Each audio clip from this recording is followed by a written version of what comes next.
Okay, so at the top right position as the green Zerg, we do have Hawk. And at the bottom left as the purple Protoss, we have DragOn. So NaS up 2-1 in this best of 5 series. I got it completely backwards for this game. But Hawk is actually the one in a must-win situation.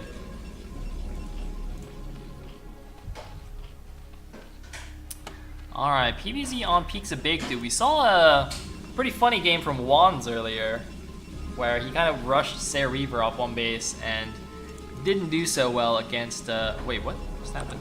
Alright. Oh, hey, we got a donation! Dark Matter donating £3. Womp womp, indeed. Thanks so much, dude. Alright, what's going on here? One base build. One base build from DragOn. Is it going to be the Scout 3K Goon all-in?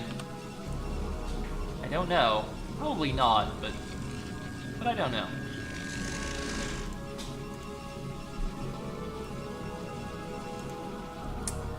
Okay. Levinar says that's what you get for staying up past 11. £3. Hey man, that's worth. It's so worth, dude.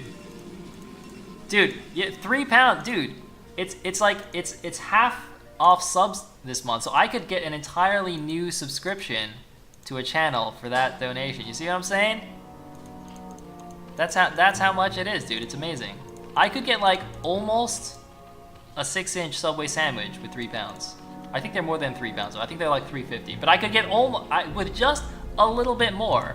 If someone were to donate another 50p, I could buy myself a 6-inch Subway sandwich after I cast this game. How about that, guys?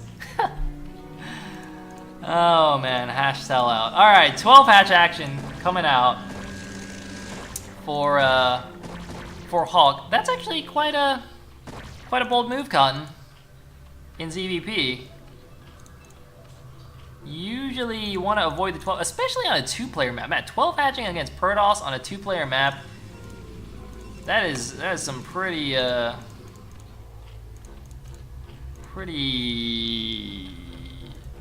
not ambitious. What's the word I'm looking for? Optimistic, I suppose.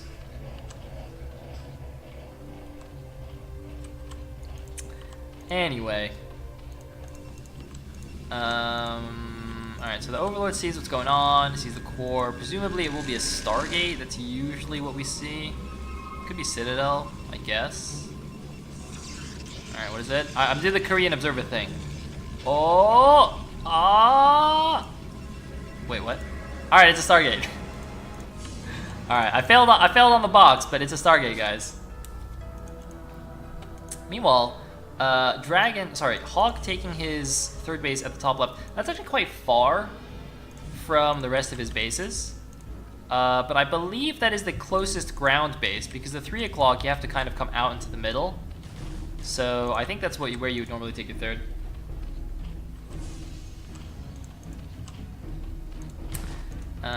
And looks like Probe Guy is going to see nothing too interesting here in the Zerg base. And it is a Citadel, so he's going Sayle DT off one base into expansion. Now, are there any? There's no Overlords actually close to him. The closest Overlord is actually all the way up on the left side here. It's actually going to be quite difficult for DragOn to actually find this, I think. But we'll see. I mean, he could just go to the left and kind of attack move up the left side of the map and let the Corsair find it himself. Hawk, meanwhile, is getting the Hydra Den. Seems pretty reasonable.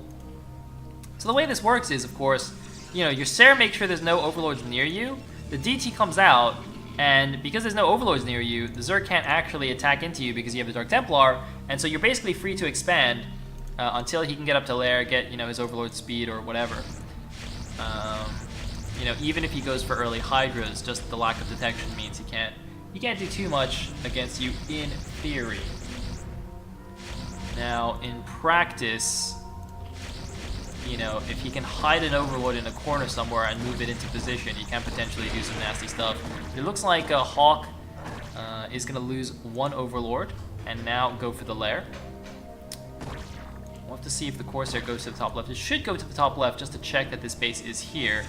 And we should be having the first DT. So yeah, so once the first DT comes out, he can make the Nexus.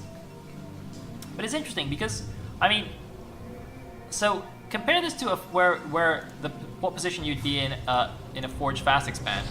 The Zerg is, you know, kind of in the same place that he would be anyway, right? Against a Forge Fast Expand, you would take, you know, a third base with your third hatchery, maybe get some Hydras. Like, the build that he's doing is not particularly different from what you would do against a Forge Fast Expand, whereas the Protoss is going to get his Nexus way later. And to be fair, he doesn't have that much of a choice because PvZ, look how open this natural is.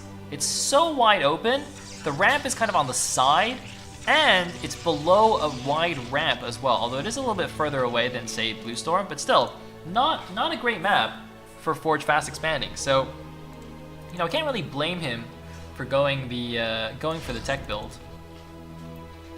And looks like he's actually just gone for the one Corsair here. Is he getting High Templars now? Yeah, he's getting High Templars now. He's getting Storm. Not quite yet. That's alright. Get the High Templars first, get their energy up. And is now going for this expansion with an extra cannon. So you can see how late this is. But, well, I mean, let's have a look at the drone count here. Yeah, I mean, I think Hawk is in quite a nice position here in this game. Although nothing really has happened yet. Alright, so Fueling's coming down, just a single DT. By the way, I do like this. So, you know, it's a Sayer DT build, but, you know, he only made one Corsair and one DT. This isn't like, you know, this isn't like the kind of Sayer DT you go off of Forge Fast Expand, where you can where with 2 gas you can actually afford to get a lot more Corsairs, and, you know, 2, 3, whatever Dark Templars. Off the one base, you only need one. This is just for safety of the expansion.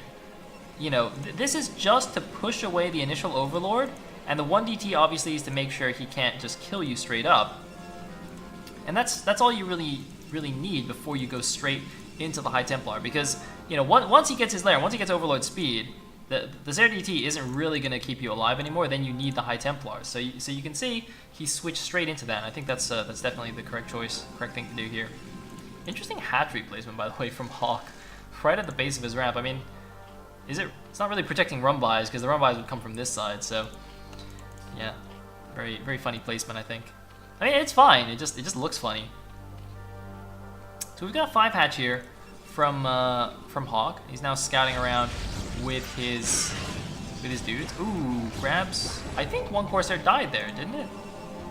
I could have sworn I heard a Corsair explode. And look at this, DragOn is extremely scared of Mutas right now. He's got 2 cannons in his main base, and it looks like, no, maybe that is actually fine. This pathing looks a bit weird to me, but I think that's actually still mining optimally, even though they come out the top side.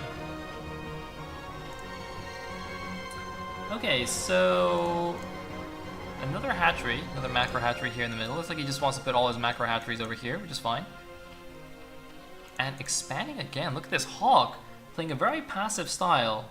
This is quite interesting too, because this is a fast 4th, right? Which is kind of like what you do on maps where you take another natural as your 3rd as a Zerg in ZVP, so you can defend it easily. Like we saw earlier, a Zerg player did that on Medusa. But he's actually doing this on St. Peaks of Baekdu, where, you know, the left side bases are not very easily defended. Like, yes, he's built a bit of a SimCity here, but there's 2 entrances here. This base is extremely open to the Protoss. Just needs to come out a little bit, and there's a very wide attack path into this base, so you're not really going to be able to wall this in or anything. But I guess he just feels confident in the amount of production he's going to have. He's not going to worry about SimCity and stuff. He's just going to defend it with mass units, and it looks like, oh man, there's 5 Corsairs out now. You know, with that second gas, able to really ramp up that Corsair production. Does he have +1? He does actually have +1 attack. So after that initial Corsair, just for scouting and for killing Overlords, he's actually now properly going up 2 mass Corsairs. Now getting good range. Wow, look at this nice building layout, base layout, very, very good stuff. Getting all his appropriate tech, getting those obs out. Is he gonna scout this this 4th base though? That's actually quite crucial. It looks like he, oh, it's actually quite important, I think, for him to scout it. Oh, he didn't see the drone. Oh man, I do not think DragOn knows about this bottom left base. However, he's doing a good job with these Corsairs, still keeping them all alive, able to pick off some Overlords and a decent amount of Scourge, although, oh man! A lot of connections there. 2 Corsairs fall, another one takes a hit, it looks like. And now some Hydras, oh, I think he's trying to intercept actually. I think he thought they might go down the bottom side, but oh man, look at this. More Scourge connected and only a single Corsair left. Wow, that is horrendous actually for DragOn. He was going +1 Sairs and he's lost all of them now. Or almost all of them. He's now trying to expand to the bottom right. But those Sairs, because not only was he killing Overlords and stuff, but you see he's not going to make any more because he doesn't want to spend the money. He wants to actually build a ground army. But keeping at least a few Corsairs alive is so valuable in deterring mutas, a big round of mutas be made for Templar sniping, because that's such a common thing and something that Zergs love to do. You know, like, you know, mass up a bunch of Hydras, and then, you know, right before you want to engage, you can make 9 mutas or something, run in, kill all their High Templar, or force them to use their storms. Especially if they don't have anti-air like this, because you can see, like, Protoss will try and make some Dragoons to help defend their Templars, but Dragoons don't really have that great DPS against Mutalisks because of damage types, right? Because Mutalisks are small units. So it's really the Corsairs that keep you really well protected against that kind of thing. And so I'm quite scared for his Templars, and I'm also scared for this base. Look at all these units coming down the right side. The Protoss army is completely out of position. Even if he moves over there now, the Templar are so slow that they will not get here in time, and there's also a big risk of them getting picked off because they'll lag behind the main Protoss army. And this is what I'm talking about. You see, now there are 9 mutas, and there are no Corsairs to protect the High Templar. There are 10 Dragoons, but 9 mutas can easily suicide into this. Even 9 mutas suiciding for these 5 Templars is definitely a good deal for the Zerg, even if they lose all of them, which they won't necessarily will, because then how can the Protoss stop the Hydralisk army? I don't think they can. I don't think that the Protoss can. And he's actually, look at this, 1 High Templar sniped, and now this base is gonna die. The Protoss army is coming down, but look at this, the Templars are gonna lag behind. He's gonna be very, very careful. Now the muta's coming in, 1 snipe, 2 snipe, look at this, not a single storm, 3 snipe. Easy, he can even get the obs, although I don't think he has lurkers. He gets the obs. He didn't lose any muta. He hasn't lost any muta. All but 1 Templar are dead. And this base is completely ravaged. Yes, the Dragoons are coming in. Finally a storm, but again, you see, it's on the mutas, which is not the priority target here. Now he has nothing to deal with the Hydras, and I think this is gonna mean that we're gonna go to an ace match. Hawk is going to take this game against DragOn. Very interesting here. And GG from DragOn. Hawk evens up the score 2-2. We are going to a 3rd ace match, ladies and gentlemen. We are 3 for 3 on ace matches. I definitely did not expect to be casting this long today, but here we are.